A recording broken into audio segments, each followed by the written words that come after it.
Hello, ഞാൻ ലിപിൻലി. അപ്പൊ ഞാനിന്ന് മോഹൻലാലിന്റെ സിനിമയെ തുടരും. തുടരും എന്ന് പറഞ്ഞ സിനിമ കണ്ടു.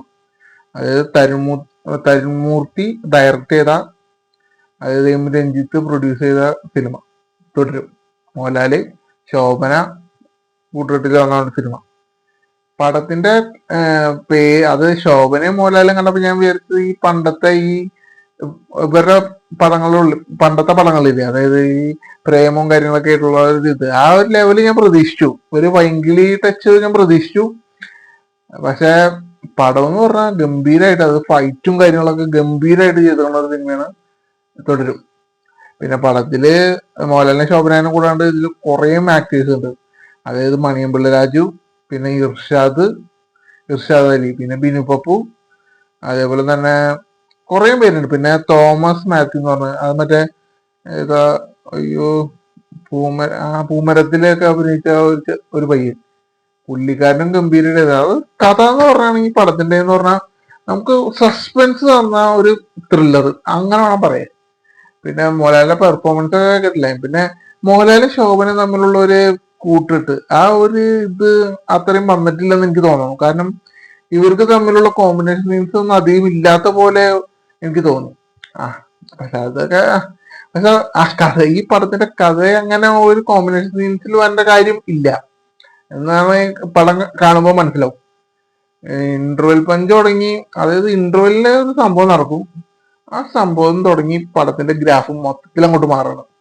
പിന്നെ അതുവരെ നോർമലായിട്ട് കുടുംബ പ്രേക്ഷകർക്ക് കാണാൻ പറ്റുന്ന ഒരു ഫാമിലി ടച്ച് ഉള്ള ഒരു പടം.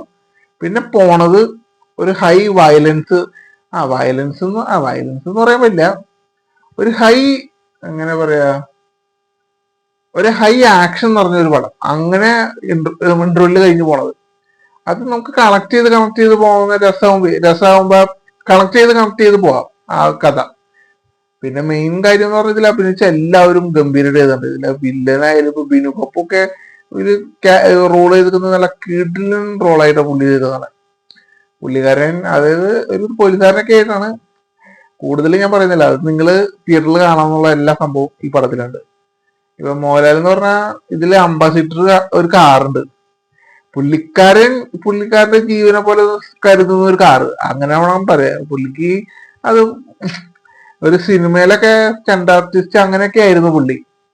എന്നിട്ട് അവിടെ നിന്ന് കിട്ടുന്ന കാറാണ് ഇത്. അത് പടം കാണുമ്പോൾ നിങ്ങൾക്ക് മനസ്സിലാവും, കൂടുതലും മനസ്സിലാവും. അവിടെ നിന്ന് കിട്ടുന്ന കാറായതുകൊണ്ട് തന്നെ പുള്ളി ജീവനെ പോലെ സ്നേഹിക്കുന്നു. അതിപ്പോ നമുക്ക് ട്രെയിലറിൽ നിന്നായാലും കാണാൻ പറ്റില്ലോ. ട്രെയിലറിൽ മറ്റേ ഹാൻഡ്സ് കാറിനുള്ളിൽ ഉപയോഗിക്കാൻ പാടില്ല എന്നൊക്കെ പറയുന്നത്, അതേപോലെ കൊണ്ടു നടക്കുന്ന ഒരു കാറ്. ആ കാറുമായിട്ട് ചുറ്റിപ്പറ്റിയ സംഭവങ്ങളാണ് പടത്തിൽ വേണ്ടത്. അതായത് ഇന്റർവെല്ലുള്ള ആ ഇന്റർവെല്ലിൽ ഒരു പഞ്ച് വരുന്നുണ്ട്. ഇന്റർവെൽ പഞ്ചല്ല, ഇന്റർവെല്ലിൽ സംഭവം നടക്കുന്നുണ്ട്. ആ സംഭവം നടക്കുന്നത് പുള്ളിയുടെ കാറിലാണ്. അങ്ങനത്തെ രീതിയിലാണ് പടം ചെയ്തു വെച്ചത്. എന്തായാലും ഗംഭീരയുടെ സിനിമ ഇഷ്ടപ്പെട്ടു. അതായത് പിന്നെ പ്രത്യേകിച്ച് എടുത്ത് പറയേണ്ടത് ഈ പടത്തിന്റെ BGM, ബാക്ക്ഗ്രൗണ്ട് സ്കോർ ഒക്കെ കിടിലനായിട്ട് വന്നിട്ടുണ്ട്. അതായത് ആക്ഷനൊക്കെ വരുമ്പോ പുള്ളി ഇടിക്കണ ആ പഞ്ച് നമുക്ക് തിയേറ്ററിൽ അറിയാൻ പറ്റും.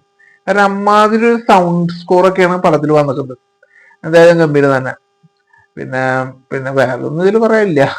ഇപ്പൊ ബിനു പപ്പായാലും പുള്ളിക്കാരൻ ഗംഭീരമായിട്ട് ചെയ്തിട്ടുണ്ട്. പുള്ളിക്കാരൻ ചെയ്തു. ശരി, പറയും.